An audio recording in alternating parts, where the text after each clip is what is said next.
एक दिन उत्तराखंड में वो ज्वाला भड़केगी कि कोई रोक नहीं पाएगा। हमारी अपने तन छुपाने के लिए भी हमें इतना मजबूर होना पड़ता था कि वो आग लगा देते थे। हमारी कई साड़ियाँ जल गई हैं। हमने धामी जी से आशा रखी थी कि धामी जी एक नवयुवक बच्चे हैं। एक बहन हमारी ऐसे हो गई कि उस बहन का तन हमने अपनी शॉलों से ढकाया। हमने आज ये देखा कि जिन्होंने हमारे साथ अत्याचार किए, ना तो उनको कोई सज़ा हुई, ना वहाँ पर कोई पैरवी हुई। नमस्कार, आप देख रहे हैं संवाद 365 और मैं हूँ आपके साथ चांदनी कुनियाल। उत्तराखंड राज्य गठन के लिए जो है कई लोगों की शहादतें गई और कई लोगों ने जो है लाठियां खाई। बावजूद उसके जो है हमें ये राज्य तो मिला, किंतु राज्य आंदोलनकारियों की लड़ाई जो है आज तक बरकरार है। ये लड़ाई राज्य को बनाने की नहीं है, ये लड़ाई है उनके मान की और उनके सम्मान की।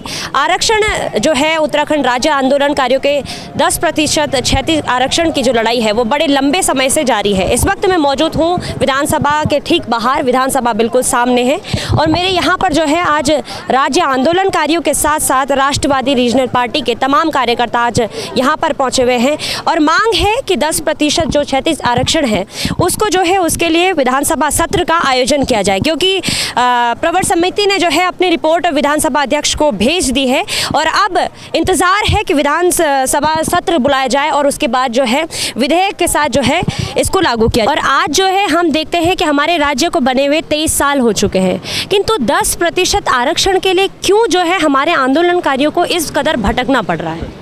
मैं धन्यवाद करूँगा सबसे पहले आपके चैनल को, आप लोग आए हैं। तो इसके बारे में कहानी तो लंबी चौड़ी है, लेकिन जो आंदोलन जिस स्थिति से हुआ था उस चीज़ को आज अगर हम याद करते हैं तो एकदम शरीर जो है ना सुन्न होने लगता है। जो घटनाएं हमारे साथ हुई, हमारे मातृशक्ति के साथ हुई, छात्रों के साथ हुई, बुजुर्गों के साथ हुई, तो वो दृश्य जो है हमने तो कभी देखा ही नहीं था। कभी सन 47 में हुआ होगा तो उस तो हमारा जन्म भी नहीं हुआ, लेकिन हमारे लिए सन 47 लौट के आया उत्तराखंडियों के लिए।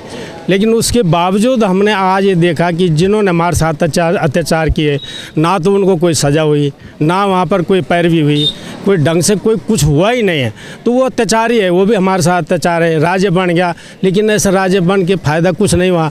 हमारे जो हकूक़ थे सारे छीन गए हैं। इससे पहले बल्कि जब यूपी में थे, यूपी में ये इतनी छेड़छाड़ नहीं थी। आज जो बाहर थे वो हमारे घर के अंदर बैठ गए और हमारी एक सुई तक भी टैक्स लगाने के चक्कर में वो भी हमको फ्री में या किसी तरह से देने को राज़ी नहीं है। तो ये जो सारी चीज़ें हुई हैं, हम इनके खिलाफ लड़ रही है।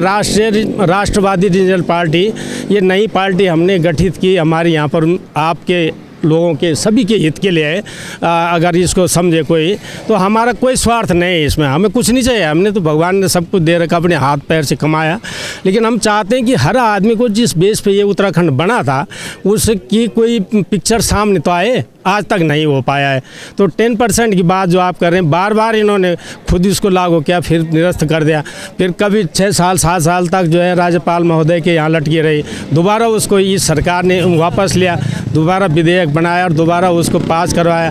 फिर प्रवर समिति में चले गया, प्रवर समिति में दे करके भी उन्होंने मेरे समझ से पहले ये 15 दिन का टाइम था, फिर उसमें 3 महीने लग गए। खैर जैसे तैसे उन्होंने पास किया। जो हमारे सुनने में आया, हम कौन से वहाँ खड़े थे, लेकिन जो सुनने में आया, जो पेपर के माध्यम से हमने देखा है, अब जब वो वहाँ आया तो इसको देखो, अगर सरकार की मंशा हम देखते हैं कि ठीक है, अच्छी है उनकी मंशा, तो आप उसको धरातल पे लाओ ना। पहले जो बोला है उसको क्लियर करो, फिर आगे बढ़ो। जो प्रश्न हमने किया, जो हमारी मांगे हैं, उसको क्लियर करते हुए आप आगे बढ़ो। हम आपका समर्थन करेंगे, उसमें विरोध थोड़ी है। जो अच्छा करेगा उसका तो साथ देंगे ना, जो नहीं करेगा उसके लिए ऐसे ही बैठा जाएगा। और बैठ करके ऐसा काम नहीं। ये लोगों को लगता है कि धरने प्रदर्शन होते रहते हैं, ऐसा नहीं है। एक दिन उत्तराखंड में वो ज्वाला भड़केगी कि कोई रोक नहीं पाएगा। ये हमारे लिए एक दुर्भाग्य का विषय है। मैंने एक राज्य आंदोलनकारी से एक प्रश्न पूछा और उसके बाद से 5 मिनट तक वो बोलते गए, जिस 5 मिनट में जो है मुझे लगता है कि उन्होंने 15 से 20 समस्याएं हमें यहाँ पर गिनवा दी। और मुझे लगता है कि अगर वो बोलते रहे तो शायद 1 घंटे तक जो है समस्याएं निकलती जाएंगी, जो हमारे लिए एक गंभीर विषय है कि एक राज्य आंदोलनकारी, जिसको इस राज्य के नाम से जो है इस राज्य को पहचान मिलनी चाहिए थी उनकी, किंतु आप देखिए कि इस राज्य को जो है आज हैंडसम लोगों के नाम से जाना जाता है। ये भी हमारे लिए एक दुर्भाग्य है। सर क्या कुछ कहेंगे? पहले तो जो है राज्य आंदोलनकारी राज्य के लिए लड़ते हैं, उसके बाद जो है अपने सम्मान के लिए लड़ते हैं, आरक्षण के लिए लड़ते हैं, किंतु जब विधानसभा सत्र का गठन होता है और उसके बाद जब विधेयक पर जब 23 साल बाद ये कहा जाता है कि इसमें जो है कुछ ना कुछ चीज़ें मिसिंग है, तो ये किस प्रकार की चीज़ें हैं? और अब जो है फिर से राज्य आंदोलनकारियों को अब सत्र के लिए फिर से सड़कों पर आना पड़ रहा है। देखिए, आप दुर्भाग्य देखिए कि यहाँ पे जितने भी लोग बैठे हैं, हमारे गुलाब सिंह रावत जी ने आपको बता दिया, अभी बलबीर सिंह नेगी जी हमारे पार्टी के महासचिव भी हैं, राज्य आंदोलनकारी हैं, पूर्व सैनिक भी हैं, हमारी मातृशक्ति सुशीला पटवाल दीदी हैं, ये सब राज्य आंदोलनकारी हैं। ये इन लोगों ने इन्होंने वो कृत्य भी देखे जो समय उस घोर कृत्य हो रहे थे हमारे प्रदेश के लोगों के साथ में, इन्होंने वो भी देखे हैं। इन्होंने ये भी देखा है कि उस समय की पुलिस कैसे लाठीचार्ज कर रही थी।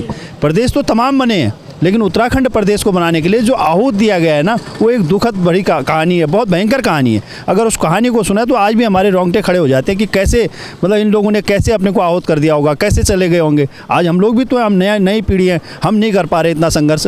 एक 10% क्षैतिज आरक्षण की मांग है। हमारे प्रदेश के जनप्रतिनिधि, हमारी जनता के द्वारा चुने गए जनप्रतिनिधियों ने इसको पारित किया, पारित करके महामहिम राज्यपाल के यहाँ पहुँचाया। महामहिम राज्यपाल केंद्र सरकार के प्रतिनिधित्व हैं यहाँ पे, ना कि वो हमारे प्रदेश की व्यवस्थाओं को रोकने के लिए बैठे हैं। उन्होंने वो 6-7 साल तक अपने यहाँ रोक के रखा। किस बात के लिए रोक के रखा? क्या ड्रामा है ये? अगर मैं बता रहा हूँ, आज सरकार अगर नहीं चेतती, इस विशेष सत्र में अगर सरकार ने 10% क्षैतिज आरक्षण को लागू नहीं कराया, मैं आपको गारंटी बताता हूँ कि आने वाले 2024 के चुनाव में सारे जितने राज्य निर्माण सेनानी हैं, ये सारे सेनानी पूरे प्रदेश भर, राज्य भर में आंदोलन करेंगे, जिसका प्रतिनिधित्व राष्ट्रवादी रीजनल पार्टी करेगी। मैं आपको गारंटी बता रहा हूँ, इस प्रदेश का अब वो समय आ गया है। वो समय था कभी 94-95 का, लेकिन आज वो समय आ गया है। अगर सरकार नहीं चेती, सरकार समय से अगर नहीं लागू करती है, अगर हम ये बर्दाश्त नहीं करेंगे, जिसने हमें बनाया, जो हमारे माँ बाप है, हमारे माँ बाप का अधिकार कैसे छीन लेगी सरकार? कौन होता है वो? किसके पास कौन सी पावर है? जनता के द्वारा चुना गया जनप्रतिनिधि उसको पास कर रहा है। महामहिम राज्यपाल के यहाँ 7 साल तक रोक दिया। किस बात में रोक दिया? कौन सा अधिकार दे दिया उनको? उनको बिल पारित करके आगे भेजना था। मतलब यहाँ पे हो रहे लूट अत्याचार के लिए तो कभी महामहिम जी नहीं आते हैं, हमारे राज्य निर्माण सेनानियों के लिए वो आते हैं। और दूसरी बात, राज्य जो ये आंदोलनकारियों को बोलते हैं, इसको आंदोलनकारी बिल्कुल शब्द इस्तेमाल ना करें। सरकार तत्काल प्रभाव से राज्य निर्माण सेनानियों को नाम देना, दर्जा देना पड़ेगा इनको। ये निर्माण सेनानी है, ये राज्य बनाया इन्होंने। ये कोई ऐसे आंदोलनकारी नहीं है जैसे सरकार बोल देती है आंदोलनकारियों का ये कर देंगे वो कर देंगे। कोई मतलब नहीं है। पढ़े लिखे नेता बैठ रखे हैं आज की डेट में, सारे पढ़े लिखे ब्यूरोक्रेट्स यहाँ बैठे हुए। राज्य निर्माण सेनानियों का नाम देना चाहिए इनको। इनके नाम से जितनी भी योजनाएं हैं राज्य निर्माण सेनानियों के नाम से होनी चाहिए। ये हमारी मांग है। अगर सरकार नहीं चेतती, सरकार को नहीं समझ में आता, तो आने वाले समय में यही निर्माण सेनानी दिखा देंगे। सरकार बनाते भी हैं तो बिगाड़ने में भी कोई टाइम नहीं लगता है। हमें ये सुनकर दुख होता है, जितने लोग यहाँ से सड़क से जा रहे हैं, मुझे लगता है कि उनमें से बहुत ही कम लोग होंगे, एक या दो लोग, जिनको पता होगा कि यहाँ पर जो है वो लोग बैठे हैं जिनकी बदौलत वो सड़कों पर चल रहे हैं। इसको आप कैसे? पहले तो देखो, मैं आपके चैनल से आप लोगों का भी धन्यवाद करती हूँ। और अपनी पार्टी राष्ट्रवादी रीजनल पार्टी में जो हमारे अध्यक्ष बड़े भाई जो सेमाल हैं, भले हमारे छोटे हैं मगर पद बड़ा है तो पद में सम्मान होता है। तो उसमें हो गया, जैसे हमारे पंत भाई जी हैं, सुलोचना स्टॉल है, महिला शक्ति वो सुलोचना स्टॉल है। तो इन बहनों ने जो मतलब ये कदम उठाया है, ये कदम हमने कोई ऐसे खुशी के लिए या पार्टी करने के लिए वो नहीं उठाया, यह हमने मजबूरी में करा।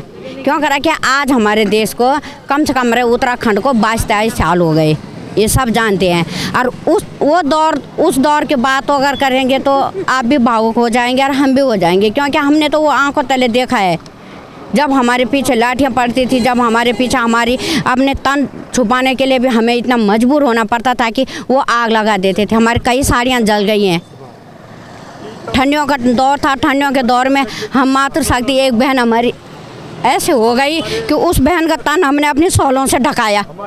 अब सोचो हम पे क्या बीती होगी उस टाइम। अरे उत्तराखंड हमने कैसे करके लिया होगा? ना हमारे पास उस टाइम में सुविधा थी, क्योंकि हम आज इस चैनल पे बोलेंगे तो लोग बोलेंगे पता नहीं क्या बोले, हम पैसे छुपा के कैसे ले जाते थे। ये मैं इस चैनल पे भी नहीं बोल सकता, आप लोगों के सामने भी नहीं बोल सकती हूँ, क्योंकि हमें लोग पहचानते थे पुलिस वाले कि ये चली गई रे, ये उत्तराखंड के क्या कहते थे, वो गाली गलौज में इस चैनल पे दूंगी। आप बोलोगे आंटी आप कैसे बोल रहे हैं, मगर जब आपने हमारा वो जख्म छोड़ दिया, आपने वो जख्म हमारा ताज़ा कर दिया वो टाइम, तो मैं आपको बता दूंगी हमारे लिए हमें पुलिस का ये नहीं कहती थी कि हम उत्तराखंडी जा वो लेडीज़ें जा रही हैं, औरतें जा रही हैं, वो कहती थी ये चली गई रे, पकड़ो इनको, ये शब्द हमारे लिए यूपी पुलिस बोलती थी। और हम पैसे कैसे छुपाते, वो हमसे पैसे छीन लेते थे ताकि ये ना जाएं और ना ये घर आ सके। और जब हम छुपते थे तो हम कैसे छुपते थे, हमारे पास उस टाइम इस फ़ोन की इतनी सुविधा भी नहीं थी। खाली हमारे साथ के एक भाई जी थे, वो उस टाइम ऑनलाइन फ़ोन होते थे। उन फ़ोनों में अगर ऑफिसों में चली गई बात तो हमको ढूंढने आते थे, कहाँ हैं, जिंदा हैं कि नहीं है। मैं एक राज्य आंदोलनकारी भी हूँ और पूर्व सैनिक भी हूँ। तो सरकार की जो इस टाइम नीति चल रही है, यहाँ राज्य आंदोलनकारी हो या चाहे पूर्व सैनिक हो या कोई हो, वो सरकार के अंदर इस चीज़ का कोई जज्बा नहीं है कि वो पूर्व सैनिकों को या राज्य आंदोलनकारियों को तवज्जो दे। अगर सरकार हमें तवज्जो देती तो आज हमें सड़कों पर नहीं बैठना पड़ता और ये दिन देखने को नहीं आते। बड़ा दुख की बात है। हमने धामी जी से आशा रखी थी कि धामी जी एक नवयुवक बच्चे हैं और राज्य आंदोलनकारी खुद हैं, तो हमने ये आशा की थी कि धामी जी जो है राज्य आंदोलनकारियों को तवज्जो देंगे और उनकी हमारी समस्याओं का, जितनी भी समस्याओं का इस प्रदेश के और राज्य आंदोलनकारियों की, उनकी समस्याओं का समाधान हुआ। आज हमें दुख होना चाहिए कि हम जो है 23 साल पुरानी बात कर रहे हैं कि 23 साल पहले क्या कुछ हुआ था इस राज्य को बनाने के लिए।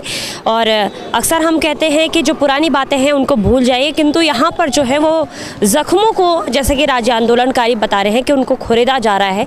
इस कारण से उन्हें वो चीज़ें याद करनी पड़ रही हैं जो चीज़ें कभी याद नहीं आनी चाहिए। अभी फ़िलहाल के लिए जो है राष्ट्रवादी रीजनल पार्टी की ओर से ये मांग की जा रही है कि विधानसभा सत्र बुलाकर जो है इसको पारित किया जाए। 10% जो क्षैतिज आरक्षण की मांग की जा रही है उसको पारित किया जाए।